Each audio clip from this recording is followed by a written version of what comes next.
მოგესალმებით, ჩემი ძვირფასებო, მოკლედ ძალიან ძიმეა და რთულია ჩემთვის ამ საკითხზე ლაპარაკი, მაგრამ უკვე საკმაოდ რთული ვითარება განსაკუთრებით გუშინდელი დღიდან, რომ ხორციელდება დაფარული TikTok გვერდებიდან მუქარები ჩემი ოჯახის მიმართ, ჩემი შვილის მიმართ, ჩემი დიშვილების მიმართ, პირდაპირი ნათქვამი არის ის, რომ მოვუფრთხილდეთ შვილებს, თუ არა პატარები არიან და ერთი თვალის მოდიდება და მრავალ წერტილი.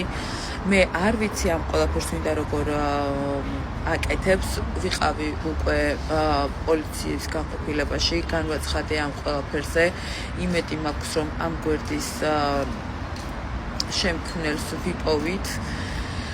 ასევე მოვიდა მუქარა კიდევ და ჩემთანაც ის, რომ თითქოს როგორც აქამდე დაგვეწვა მაღაზია, ისეთი რამ შემთხვევით კიდევ არ განმეორდეს.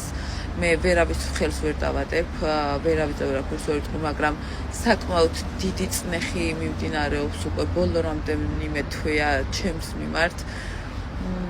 იმედი მაქვს, რომ ამ ყველაფრის საჯარო განხილვა მოხდება. იმედი მაქვს, რომ ამ ყველაფრის საჯარო განხილვა მოხდება აუცილებლად, რომ მე ამ ყველაფრის შემდეგ პასუხი გავცე, მანამდე ჩემით ვერაფერს ვერ ვიზავ. ველოდები, როდის დაიწყება საჯარო განხილვა სხვა მხრიდან, რომ ამ ყველაფერს უკვე პასუხი მე გავცე. მე მივდივარ და ბავშვის დატოვება მიწევს მშობლებთან, ერთი თვით მივდივარ ჩემი საქმიდან გამომდინარე და ბავშვს ტოვებ მშობლებთან. აბსოლუტურად გაფრთხილებულია ბაღიც, მშობლებიც, ირგვლივ ყველა, რომ ბავშვთან მიყარების უფლება არ ექნება არავის გარდა ჩემი ოჯახის წევრებისა, ასევე არც ჩემი დიშვილებთან. მსგავსი მუქარა პირველად ხორციელდება ჩემი ოჯახის მიმართ, მაგრამ დაუცველები ნამდვილად არავინ არა ვართ. მჯერა ნამდვილად ჩვენი ქალაქის პოლიციის, მაქსიმალურად ვიკავებ თავს, რომ არ ავყვე ნერვებს, არ ავყვე ნერვიულობას იმის მიუხედავად, რომ საკმაოდ მიჭირს უკვე და ძალიან ნერვიულობ ამ საკითხზე. ყველასი და ყველაფრის მიმართ უკვე შიში გვაქვს. ძალიან დაშინებულები ვართ, საკმაოდ დიდი წნეხის ქვეშ ვართ, საკმაოდ დიდი სიყვარულის ქვეშ ვართ, ანუ არც ვიცი რას ვლაპარაკობ.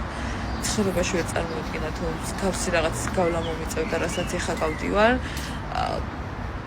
არ ვიცი. იმედი მაქვს, რომ ყველაფერი კარგად დასრულდება და იმედი მაქვს, რომ ყველაფერი კარგად იქნება.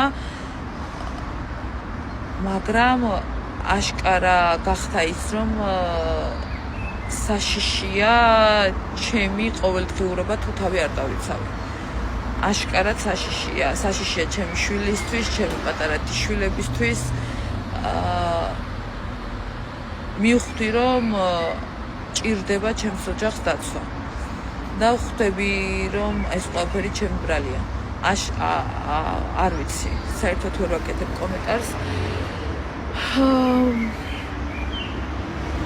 იმედი მაქვს შეწყდება მსგავსი ტექსტური შეტყობინებების მიღება, რადგან კატასტროფულად ცუდად არის ბებო, კატასტროფულად ცუდად არის დედა. მე ბოდიში მინდა მოუხადო ჩემ ოჯახს ამ ყველაფერთვის, რადგან ჩემი ბრალია ეს ყველაფერი რაც ხდება. და არ ვიცი, იმედი მაქვს, რომ მალე დავადგენთ ვინ დგას ამ ყველაფრის უკან. იმედი მაქვს, რომ მალე დავადგენთ ვინ დგას ამ ყველაფრის უკან. და იმედი მაქვს, რომ შეწყვეტენ ჩემი ოჯახის, როგორ უნდა ვთქვა, ხო, ჩემი ოჯახის შევიწროვებას. არ ვიცი. სხვა კომენტარი არ მაქვს, მართლა არაფერი, უბრალოდ აუცილებლად საჯაროდ ესე ამ კონკრეტულ შემთხვევაზე უნდა მელაპარაკა, რადგან ეს უკვე ყველანაირი სხვა ხდება. არ შეიძლება ხალხო ესეთი მუქარები. ისინი ბავშვები 3 წლის ჩემი შვილია. და სირცხვილია. არ შეიძლება მსგავსი რაღაცა ხალხო არ ვიცი. სიტყვები არ მიბრუნდება.